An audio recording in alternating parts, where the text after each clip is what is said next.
Bienvenidos otra vez al curso que se llama Eclesiología, o es decir, la doctrina de la Iglesia. Hoy continuamos con los principios de la Iglesia. Hemos estado tocando la teología de las estructuras y de los ministerios. Y este tema también fluye del tema del ministerio, pero yo lo dividí en gobierno. Hoy específicamente vamos a estudiar en más detalle. Ya hemos tocado estos textos, estos pasajes bíblicos, pero en más detalle vamos a profundizarnos un poco más en lo que se llama el gobierno de la Iglesia. Y habrá un poco de repetición porque la teología, es imposible hablar de la teología, de las estructuras y de los ministerios sin hablar de gobierno, pero voy a profundizarme un poquito más en el gobierno. Y otro detalle que deseo mencionar es que vamos a estar hablando de los requisitos de los hombres, en este caso, que sirven en los oficios de anciano y de diácono. Y voy a volar un poco, voy a ir un poco rápido, porque voy a profundizarme más en estos temas en otros 2 cursos. Ya está subido a la web el curso que se llama El llamado al ministerio. En ese curso también nos profundizamos más en los requisitos y tratamos de hacer aplicaciones de las personas, o en este caso los hombres, que sirven en los oficios de anciano y diácono. Y otro comentario antes de empezar es que vamos a estar hablando de los requisitos bíblicos. Y a veces cuando presentamos estas enseñanzas, los hombres se desaniman mucho porque ellos saben que son pecadores, que no califican. Y quisiera decir que nadie es perfecto. No estamos hablando de la perfección. Estamos hablando de la madurez. Estamos hablando de la consistencia. Una persona puede pecar, pero es una cosa vivir en pecado. Es una cosa continuar, es otra cosa arrepentirse. Entonces estamos buscando hombres llenos del Espíritu Santo, hombres llenos de sabiduría, hombres maduros, no hombres perfectos, porque ese hombre no existe. Muy bien, por favor vamos a orar antes de empezar. Padre nuestro, muchas gracias por darnos este gran privilegio de estudiar tu palabra. Gracias por todos los que están escuchando mi voz. Te pido que los bendigas ricamente y que estas palabras y estas enseñanzas bíblicas sean de mucho ánimo y mucho beneficio para la Iglesia de Jesucristo. Te pido que esta clase, este curso, sea para la honra y gloria de la cabeza de la Iglesia, Jesucristo mismo. En su nombre te lo pedimos todo esto. Amén. Muy bien, primero tocamos el gobierno y bajo el gobierno un resumen de las formas de gobierno. Entonces yo voy a mencionar estas 3 formas rápidamente. Jerárquico, es decir, la autoridad queda encima. Obviamente en la Iglesia Católica supuestamente el Papa es la gran autoridad y su voz cuando habla ex catedral es como si fuera la palabra de Dios. Entonces, pero no todos los gobiernos son así como Roma, como el de Roma, porque la Iglesia Episcopal, la Ortodoxa, la Anglicana y también en algunos aspectos la Metodista también tienen esta forma de gobierno con la autoridad encima. Y por ejemplo, los obispos sirven y ellos están encima de los pastores y son los pastores de los pastores, los obispos, pero en general un obispo gobierna una región y luego da consejos, pero su voz tiene bastante autoridad. Y luego vemos el sistema representativo, que es presbiteriano y es reformado, y nosotros pensamos obviamente porque es nuestro sistema que es más bíblico. Y luego el gobierno o la forma democrática o congregacional. Literalmente hablando, toda autoridad queda con todos los miembros de la congregación. Pero todo el mundo sabe que eso no es práctico porque aún en estas iglesias eligen un comité y tienen su directiva y tienen su presidente de la congregación y tienen su gobierno por algunos pocos que se llaman el comité. Muy bien, vamos a enfocarnos más en número 2 en este día y una palabra más acerca del sistema representativo.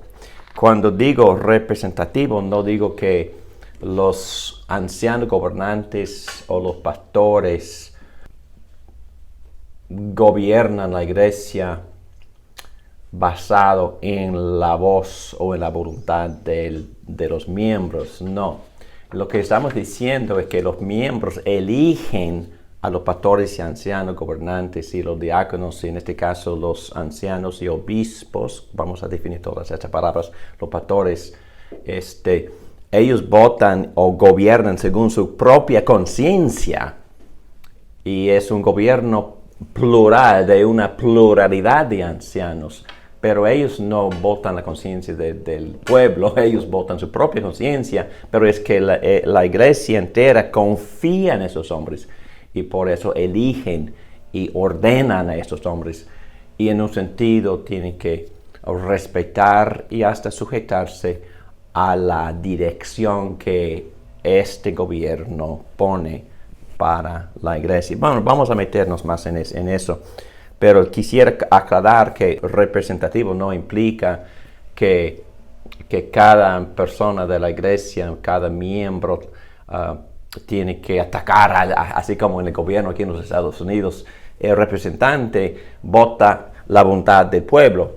En este caso, el representante vota según su propia conciencia y ojalá su conciencia se conforme a la palabra de Dios. Esa es la idea y por eso es esencial que la iglesia entrene muy bien a sus ancianos gobernantes porque tienen que guiar la iglesia según los principios y según la sabiduría y según las leyes que se encuentran en la santa palabra de Dios.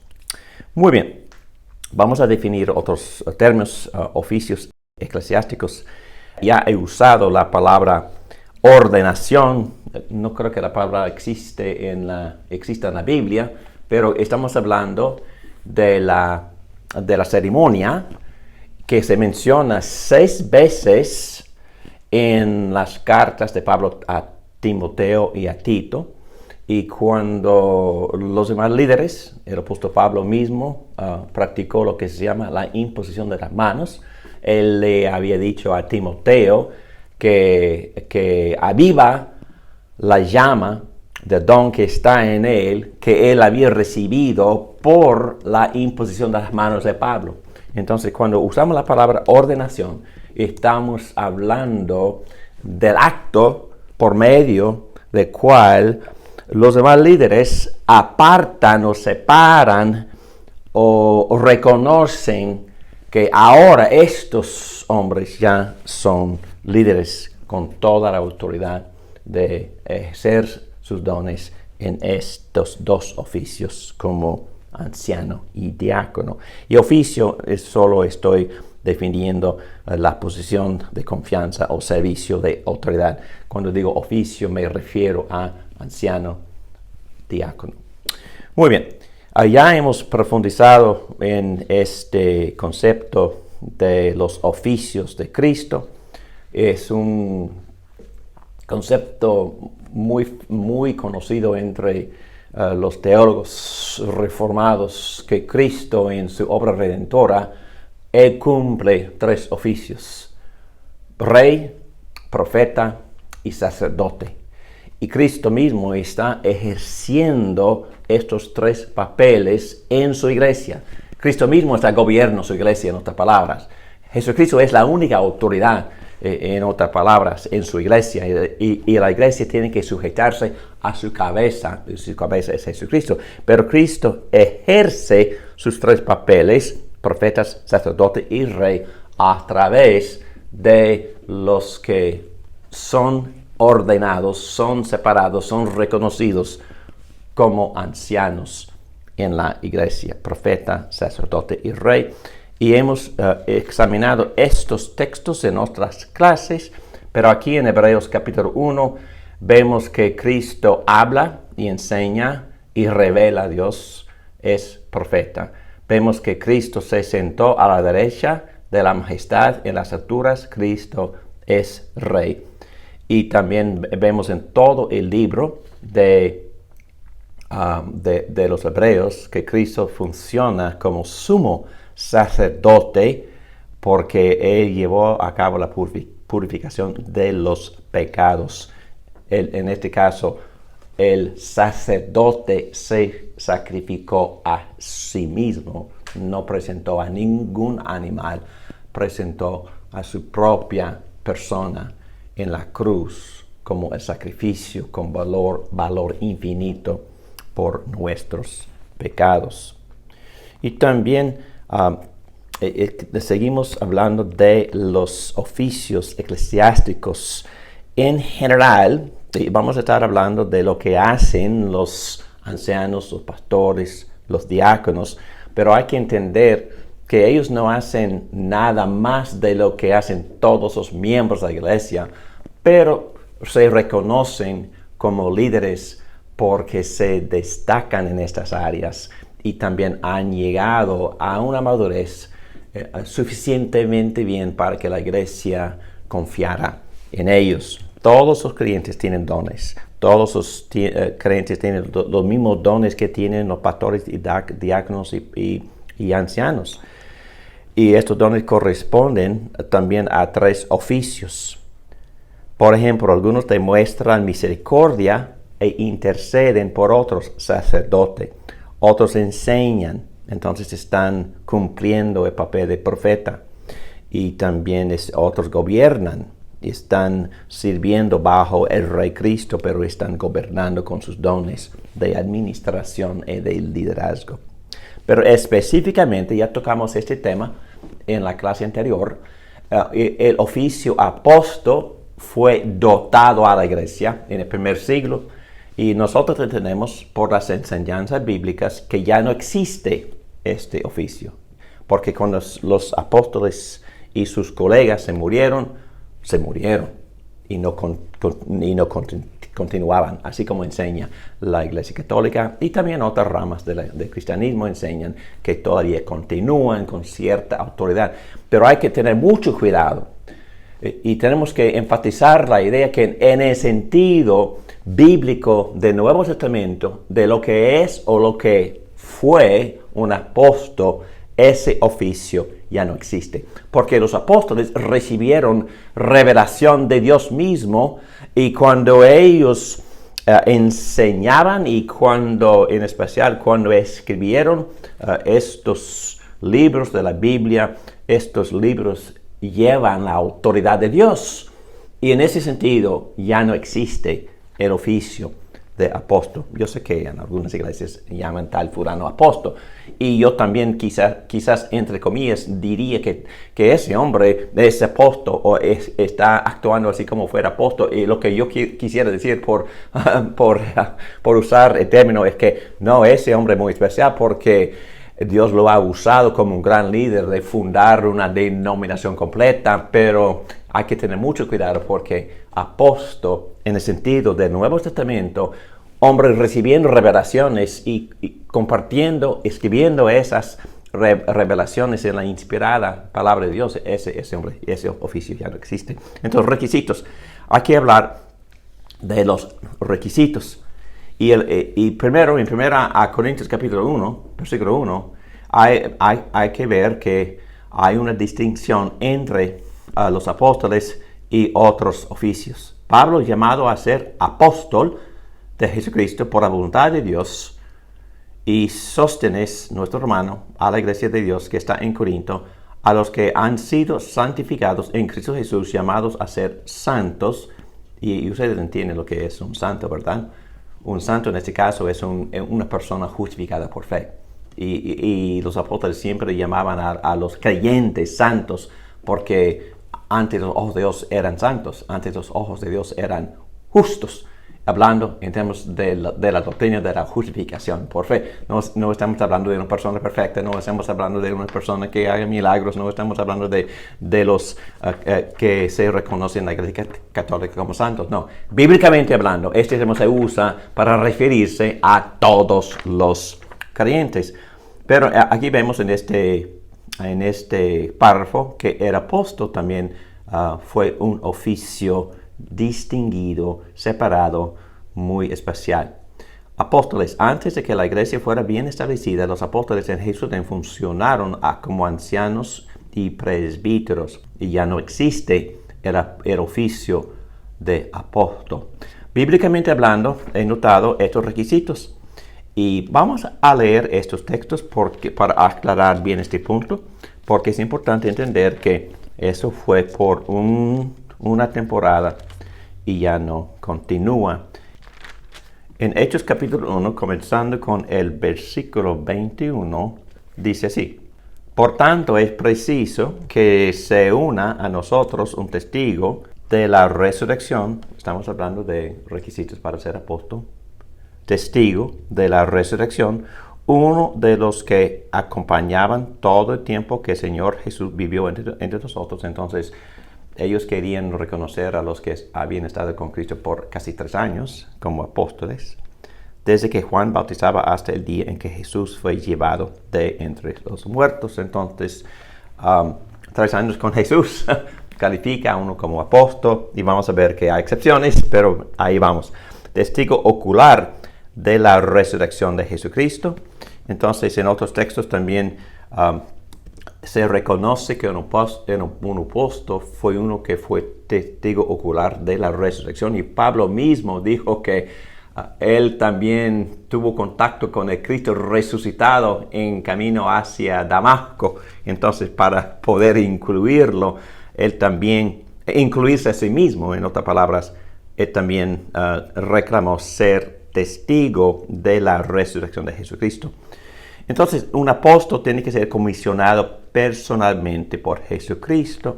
Y vamos a ir al libro de Gálatas, porque Pablo también, a través de su ministerio, él siempre luchaba para que la gente lo reconociera como apóstol. Y el problema fue que, él conoció al Señor Jesucristo resucitado después y no andaba con Cristo por los 3 años de su ministerio aquí en la tierra.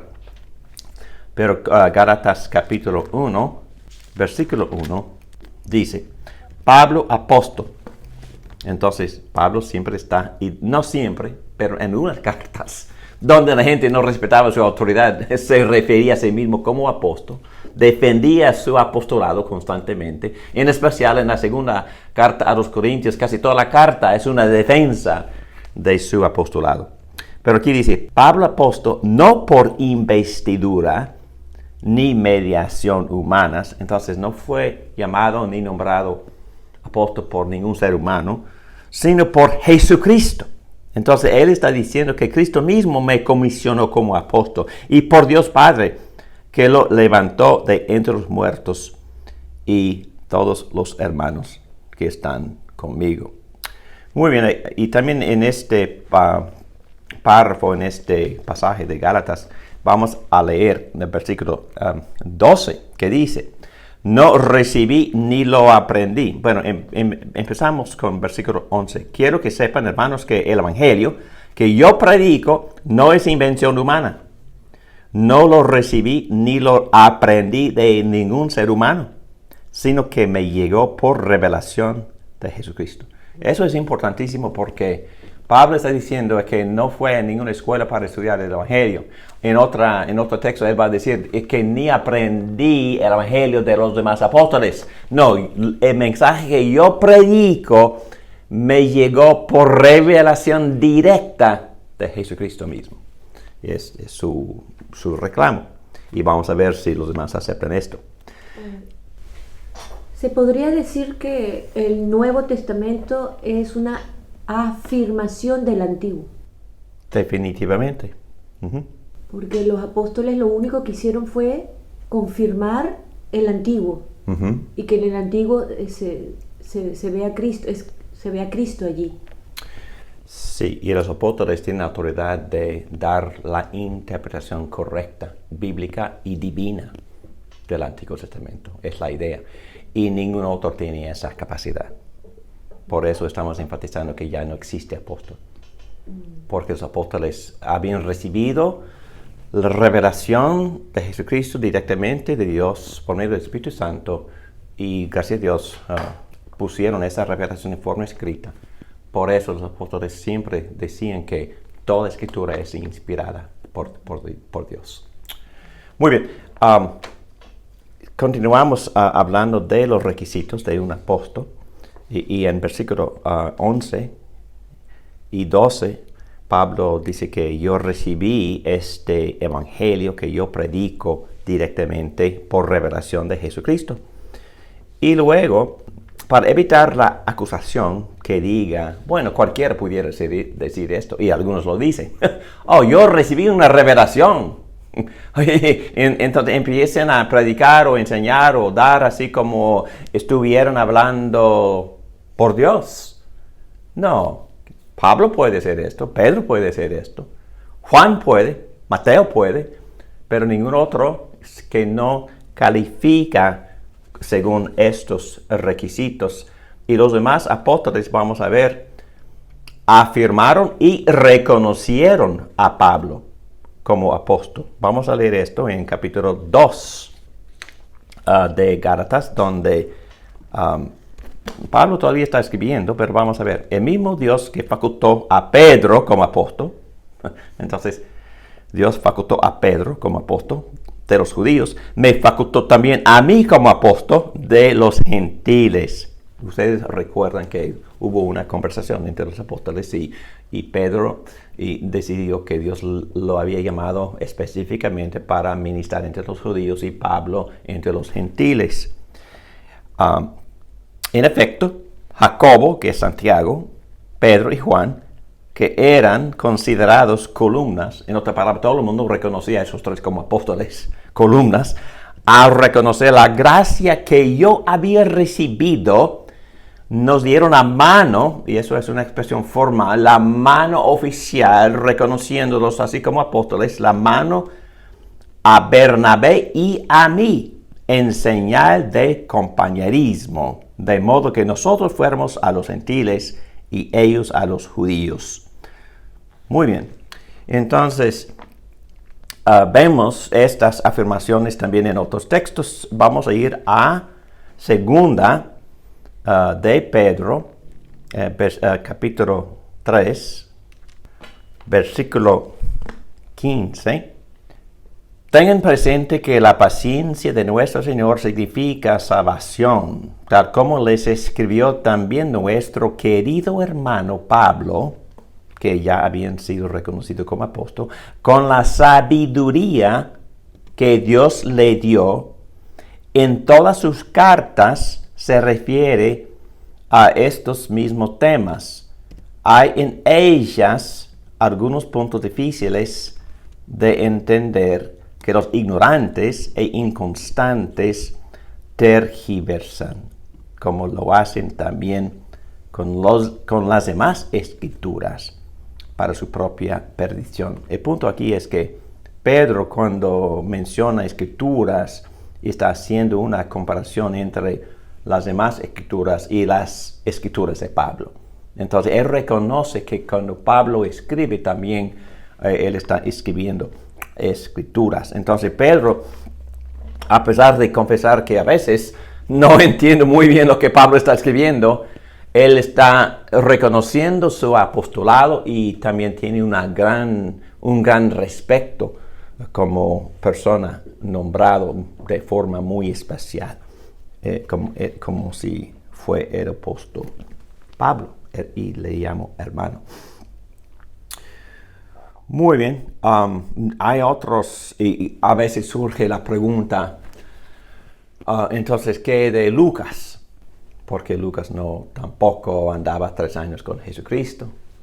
Y la respuesta es que la iglesia reconocía que los colegas de los apóstoles, los que formaron el equipo y los que fueron entrenados directamente mientras que todos estaban vivos, esos también, en un sentido, recibieron autoridad.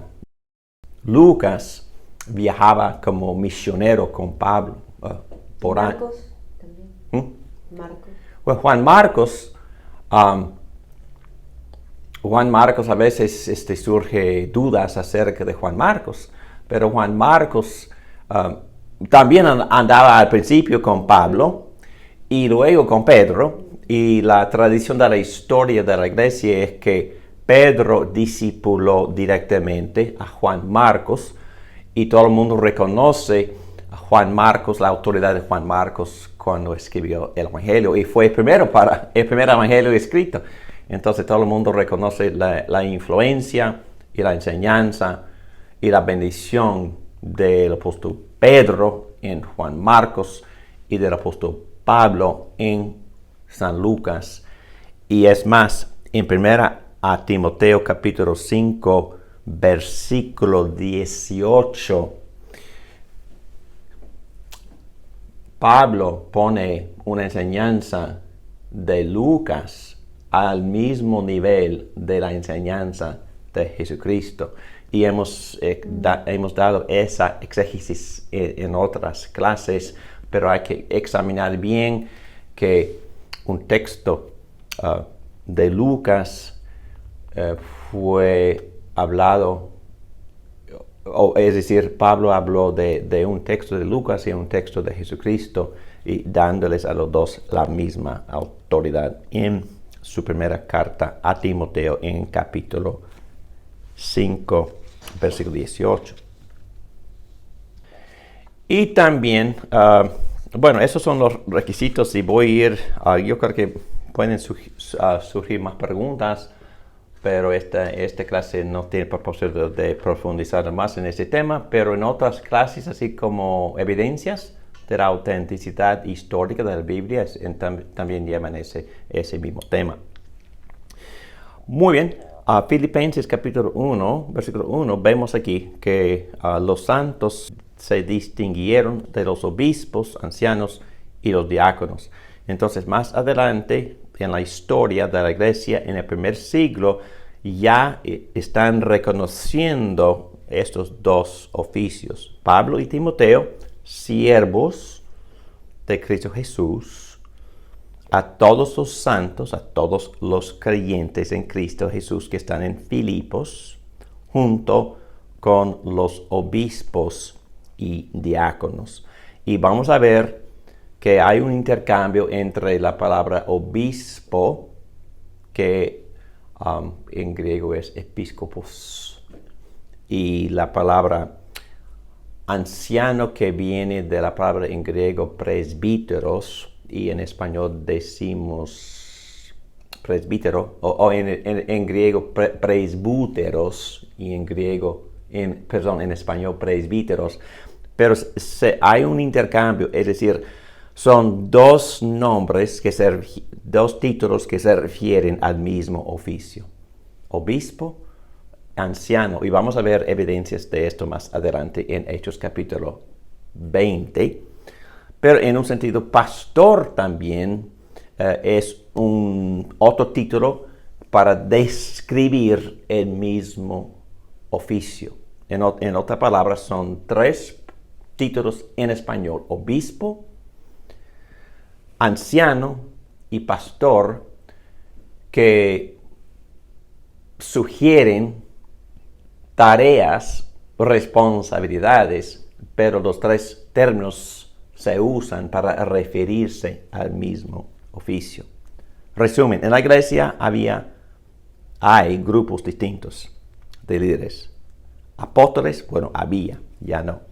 Ancianos, presbíteros, que también se llaman obispos o pastores, es otro oficio, y diáconos. Muy bien. Ahora ya vamos a tocar brevemente la historia de esta estructura. En verdad, esta estructura viene del Antiguo Testamento, hemos tocado los pasajes cuando Moisés estaba en el desierto, prácticamente ahogado por tener que dar tantos consejos al pueblo, y su propio suegro Jetro le aconsejó que por favor, yerno, tú vas a morir tratando de hacer todo esto porque no eliges a otros hombres de confianza para ayudarte. Y así dividieron toda la tribu entre grupos y pusieron hombres de confianza encima de esos grupos, y esos hombres de confianza escuchaban los casos, las dificultades, pastoreaban en un sentido a su grupo, pero cuando tuvieron que liderar con asuntos difíciles, entonces se metió Moisés. Muy bien, rápido, vale la pena leer de nuevo esta historia, y la iglesia está a punto de reconocer la validez de la división de la labor del ministerio. En aquellos días, al aumentar el número de los discípulos, se quejaron los judíos de habla griega. Y ya hemos notado que aún en el primer siglo habían más que un idioma que se usaba en la iglesia. Por lo menos había griego y arameo. Pero eran las viudas de habla griega que se quejaron contra los de habla aramea, de que sus viudas eran desatendidas en la distribución diaria de los alimentos. Entonces favorecieron, fue la acusación de un grupo sobre otro grupo. En versículo 2 vemos esta palabra, así que los 12 reunieron a toda la comunidad de discípulos y les dijeron: no está bien que nosotros los apóstoles descuidemos el ministerio de la palabra de Dios para servir las mesas. En otras palabras, al principio los apóstoles estaban haciendo todo imposible. Entonces estaban orando, estaban llevando a cabo el ministerio de oración importante, estaban enseñando, se responsabilizaban con la enseñanza, pero también estaban haciendo la obra física. En otras palabras, estaban atendiendo las necesidades cotidianas, las necesidades de comida, por ejemplo, y llegó a ser totalmente imposible y el ministerio mal administrado. Hermanos, escojan de entre ustedes a 7 hombres de buena reputación, llenos del espíritu y de sabiduría, para encargarles esta responsabilidad. Así nosotros, los apóstoles, nos dedicaremos de lleno a la oración y al ministerio de la palabra. Entonces dividieron la labor entre los apóstoles, que estaban funcionando como ancianos y obispos, y los diáconos, que iban a servirles a las viudas y atender sus necesidades físicas. Esta propuesta agradó a toda la asamblea. Escogieron a Esteban, hombre lleno de fe y del Espíritu Santo. Entonces aquí salen los requisitos, ¿verdad?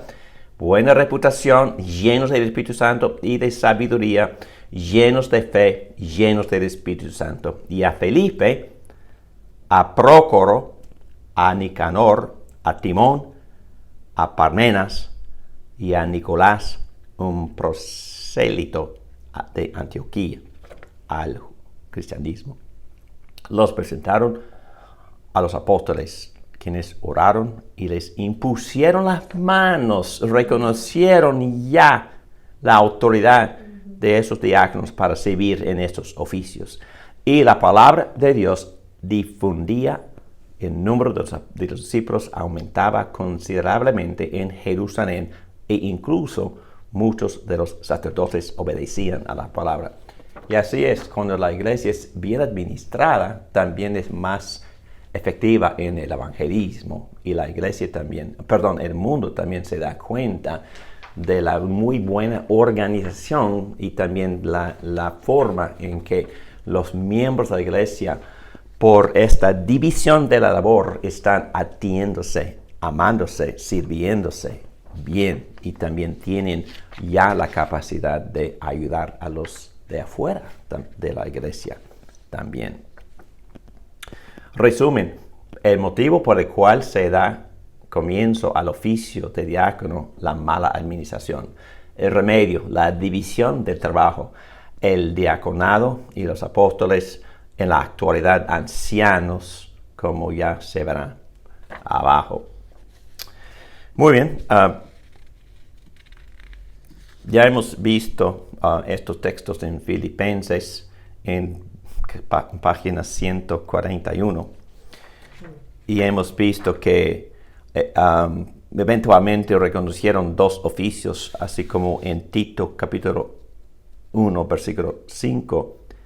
Te dejé, Pablo escribiendo a Tito, en Creta, para que pusieras en orden lo que quedaba por hacer, y en cada pueblo nombraras ancianos de la iglesia, de acuerdo con las instrucciones que te di. Muy bien, entonces aquí vemos que cuando escribe a Timoteo, Pablo usa la palabra obispo. Cuando escribe a Tito, usa la palabra anciano, y es otra evidencia que estos dos términos se refieren al mismo oficio: obispo, anciano o pastor. Basado en el griego, vemos presbúteros o presbuteros o presbuterus en griego. Se traduce al español presbítero o anciano. Y aquí en la siguiente página, otra palabra, proista, menos, aquel que se para adelante. Este término muy interesante se traduce de varias formas a través del Nuevo Testamento. Se refiere a los que administran, se refiere a los que son líderes. Y literalmente hablando, la palabra significa aquel que se para adelante. Entonces está enfrente y la gente lo sigue. Y hoy está funcionando en el área de la administración.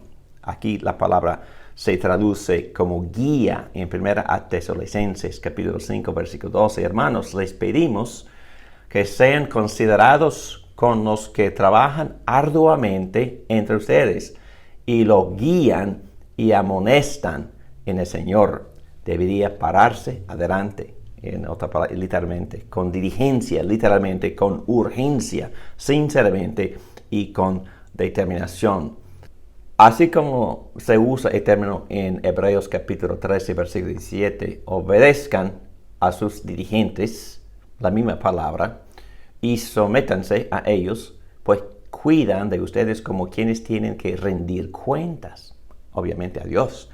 Obedézcanos a fin de que ellos cumplan su tarea con alegría y sin quejarse, pues el quejarse no les trae ningún provecho. Entonces aquí estamos viendo textos en el cual esta palabra también se refiere a los líderes, a los ancianos, a los obispos. Proestamenos también es un término que se usa para referirse a este oficio y implica liderazgo o administración. Otra palabra que me gusta mucho porque soy pastor es poimenas, que significa pastor, kai, que significa and, o en inglés y en español, discalus, maestro, profesor.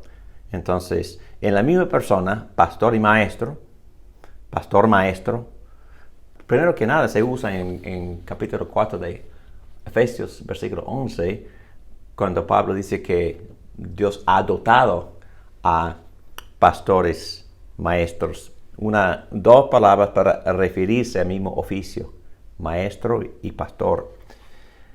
Así como Pedro también usa el término o estos dos términos en su carta, capítulo 5, primera carta. Por tanto, a los ancianos o presbíteros entre vosotros exhorto yo, anciano, presbítero, se refiere a sí mismo, aunque fuera apóstol, también se refiere a sí mismo como anciano, presbítero, como ellos, y testigo de los padecimientos de Cristo, y también participante de la gloria que ha de ser revelada.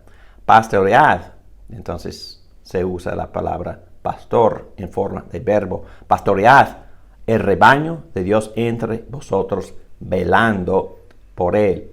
Bueno, obviamente hablando, cuando Pedro usa los dos términos, él está diciendo está diciendo con claridad que lo que hacen los ancianos es ellos pastorean, ellos son pastores. Pastoread el rebaño de Dios entre vosotros, velando por él. Velando implica la palabra obispo. El obispo es el que observa, está en un sentido supervisando, él está vigilando, conociendo, como dice en Proverbios, el pastor conoce bien la condición de sus ovejas. Entonces estos tres términos se usan por Pedro.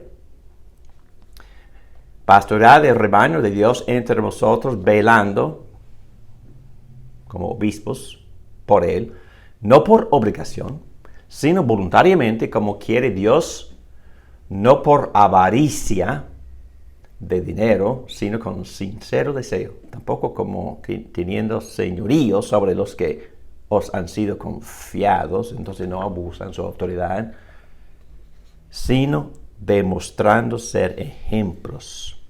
Su autoridad viene de su carácter, en otras palabras, demostrando ser ejemplos de rebaño. Diciendo, y cuando aparezca el príncipe de los pastores, recibiréis la corona inmarcesible de gloria. Aquí el anciano, versículo 1, y el pastor, versículo 2, son sinónimos. En Efesios 4, que ya hemos mencionado, que versículo 11, él dio a algunos a ser apóstoles, que en este día ya no existen, a otros profetas, a otros evangelistas, a otros pastores y maestros, a fin de capacitar a los santos para la obra del ministerio, para la edificación del cuerpo de Cristo. Bueno, ya estamos viendo, ¿verdad?, algunas de las tareas y responsabilidades de los pastores, presbíteros y obispos, ¿verdad? Pastorean, enseñan y también, muy importante, capacitan, entrenan, adiestran. Entonces, ayudan a la iglesia a desarrollar sus dones y a ejercerlos. Entonces, es una de las varias responsabilidades de pastores, maestros, presbíteros, obispos. Los pastores deben tener un corazón de un siervo que se observa. Entonces, basado en los textos que ya hemos leído, hemos observado estas disposiciones de un anciano, presbítero, obispo, pastor, un espíritu dispuesto. No desde un sentido de deber, sino desde un sentido de disposición placentera en servir a Dios. Sirve con gozo, sirve porque quiere, sirve porque ha recibido tanto y para él es un gran gozo servir al Señor pastoreando, enseñando, capacitando, adiestrando. Y no para ganar dinero, vamos a ver de nuevo estos requisitos más adelante, pero sino con el deseo sincero de ayudar a otros. Debe considerar al rebaño como una responsabilidad y tratarlo así, porque Cristo ama a su iglesia. Cristo se sacrificó por su iglesia. Y el pastor, el anciano, obispo, también debe amarla. Y sirve como ejemplo, y vamos a ver los varios requisitos en el área del carácter. Espera a recibir su recompensa de Cristo y no de la iglesia. Y eso es un buen consejo, es esperar hasta que Cristo mismo le dé su recompensa. Hechos 20. Aquí anciano, presbúteros o presbúteros en español presbítero, obispo, episcopos, que significa supervisor, el que sobrevé, vigila por las ovejas, y pastor, poemenas, son sinónimos. Y pastor también alimenta, nutre a la iglesia. Pablo está dando un discurso, su discurso final a los ancianos de Éfeso. Y en este pasaje vemos por las exhortaciones de Pablo y también por el ejemplo de Pablo, se puede hacer una lista no solo de características, requisitos para los ancianos gobernantes o ancianos y pastores, pero también sus tareas. ¿Podrías leer, Susana, por favor, de Hechos 20, empezando con el versículo 17? Desde Mileto, Pablo mandó llamar a los ancianos de la iglesia de Éfeso. Cuando llegaron les dijo: ustedes saben cómo me porté todo el tiempo que estuve con ustedes, desde el primer día que vine a la provincia de Asia. He servido al Señor con toda humildad y con lágrimas, a pesar de haber sido sometido a duras pruebas por las maquinaciones de los judíos. Ustedes saben que no he vacilado en predicarles todo lo que les fuera de provecho, sino que les he enseñado públicamente y en las casas. A judíos y a griegos les he instado a convertirse a Dios y a creer en nuestro Señor Jesús. Y ahora tengan en cuenta que voy a Jerusalén obligado por el Espíritu, sin saber lo que allí me espera. Lo único que sé es que en todas las ciudades el Espíritu Santo me asegura que me esperan prisiones y sufrimientos. Sin embargo, considero que mi vida carece de valor para mí mismo, con tal de que termine mi carrera y lleve a cabo el servicio que me ha encomendado el Señor Jesús, que es el de dar testimonio del Evangelio de la gracia de Dios. Escuchen, yo sé que ninguno de ustedes, entre quienes he andado predicando el reino de Dios, volverá a verme. Por tanto, hoy les declaro que soy inocente de la sangre de todos, porque sin vacilar les he proclamado todo el propósito de Dios. Tengan cuidado de sí mismos y de todo el rebaño sobre el cual el Espíritu Santo los ha puesto como obispos para pastorear la iglesia de Dios, que Él adquirió con su propia sangre. Sé que después de mi partida entrarán en medio de ustedes lobos feroces que procurarán acabar con el rebaño. Aún de entre ustedes mismos se levantarán algunos que enseñarán falsedades para arrastrar a los discípulos que los sigan. Así es que estén alerta. Recuerden que día y noche durante 3 años no he dejado de amonestar con lágrimas a cada uno en particular. Ahora los encomiendo a Dios y al mensaje de su gracia, mensaje que tiene poder para edificarlos y darles herencia entre todos los santificados. No he codiciado ni plata, ni el oro, ni la ropa de nadie. Ustedes mismos saben bien que estas manos se han ocupado de mis propias necesidades y de las de mis compañeros. Con mi ejemplo les he mostrado que es preciso trabajar duro para ayudar a los necesitados, recordando las palabras del Señor Jesús. Hay más dicha en dar que en recibir. Después de decir esto, Pablo se puso de rodillas con todos ellos y oró. Todos lloraban inconsolablemente mientras los abrazaban y lo besaban. Lo que más los entristecía era su declaración de que ellos no volverían a verlo. Luego lo acompañaron hasta el barco. Wow, ¿verdad? Ahí está todo. ¿Qué más se puede decir? Es decir, ahí vemos la disposición de un pastor anciano. Ahí vemos la tarea, ¿verdad? Aquí vemos las características, requisitos, cualidades, disposiciones. Ahí está todo, ¿verdad? Ahí vemos el corazón de un pastor. de un anciano. Amén. Y si uno quiere ser anciano gobernante, si uno quiere ser pastor, hay que estudiar bien este pasaje.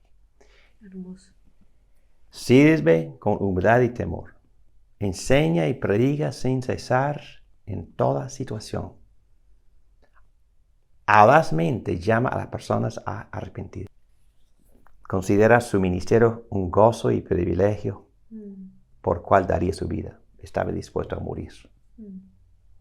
No evita enseñar las partes difíciles del Evangelio y contraintuitivas de la palabra de Dios, así como en versículo 27. Dice, porque sin vacilar les he proclamado todo el propósito de Dios sin dejar de enseñarles nada. Tiene cuidado de sí mismo para no caerse. Tengan cuidado de sí mismos, dice a los ancianos gobernantes, porque si uno se cree que no puede caer en ese momento, es muy vulnerable. Tiene cuidado del rebaño para que no se extravíe. Entonces es muy importante porque las personas están escuchando a otras enseñanzas, ¿verdad? Entonces hay que constantemente vigilar por la pureza, por la pura doctrina. Da el valor debido a la iglesia. Entonces él tiene mucho cariño, amor, respeto a la iglesia, porque la iglesia fue comprada con la preciosa sangre de Cristo. Cristo derramó su sangre para comprar, adquirir su iglesia. Protege a la iglesia de los lobos de afuera y también por dentro, porque vienen herejes y predadores, versículos 30 a 31. Confía en la gracia de Dios para desarrollar el rebaño, versículo 32. Bueno, hemos enfatizado mucho esto, que nosotros en verdad no tenemos nada para dar. Solo damos lo que recibimos. El pastor, el anciano, estamos hablando en este caso de pastores y ancianos, obispos. Recibimos gracia y damos gracia. Cristo es que imparte, dispensa la gracia. Nosotros somos los medios, los instrumentos. Cristo a través de nosotros imparte su gracia a la iglesia. No busca hacerse rico a través de la iglesia. Eso no requiere comentario. Cada día leo otro artículo de pastores que han abusado esto, que se han hecho millonarios por la gente pobre. Eso es una tragedia. Puede buscar fuentes alternativas de ingreso. Pablo, no solo aquí, pero también en las cartas a los Corintios, él dice que no, mi orgullo es que no les cobro. Es que estoy predicando gratuitamente el Evangelio. Y él, para poder hacerlo, él trabajaba al lado. Fue en un sentido bivocacional. Yo sé que los filipenses también le ayudaban con donativos. Fantástico. Pero él no quería nunca sugerir la idea que ustedes me deben. No, jamás, eso es fatal. El pastor sirve a Dios y depende de Dios. Y no estoy diciendo que el pastor tampoco no desarrolle la muy buena mayordomía. Tiene que ser parte del discipulado. Y cuando las personas entienden que todo lo que tienen viene de Dios. Y si el pastor enseña año tras año tras año, la sabiduría de los proverbios y de las buenas inversiones y de la muy buena disciplina bíblica en cuanto a las finanzas. Y cuando la gente entiende, si ellos hacen el reino de Dios como su prioridad, Dios los va a bendecir. No estoy hablando del evangelio de prosperidad, estoy hablando de los conceptos generales de la Biblia. Y cuando la gente es discipulada así, van a diezmar, van a dar. En mi experiencia eso ha sido el caso, aún con las personas más pobres. Muy bien, no buscas ser rico, puedes buscar fuentes alternativas. Es generoso, él mismo es generoso con sus finanzas. Y la gente está siempre observando al pastor. Y cuando el pastor está ahí con un proyecto de llevar finanzas para un proyecto, el primer pensamiento del miembro de la iglesia es a ver lo que hace el pastor. A ver si el pastor en verdad invierte. Y mis mentores me han dicho, David, cuando tienes un proyecto especial, hay que decirles de frente, aquí está mi inversión. Eso puede ser difícil, pero hay que ser el ejemplo de lo que uno enseña. Se involucra profundamente tanto emocional como afectuosamente con el rebaño. Versículo 36, ¿verdad? Eso es muy emocionante.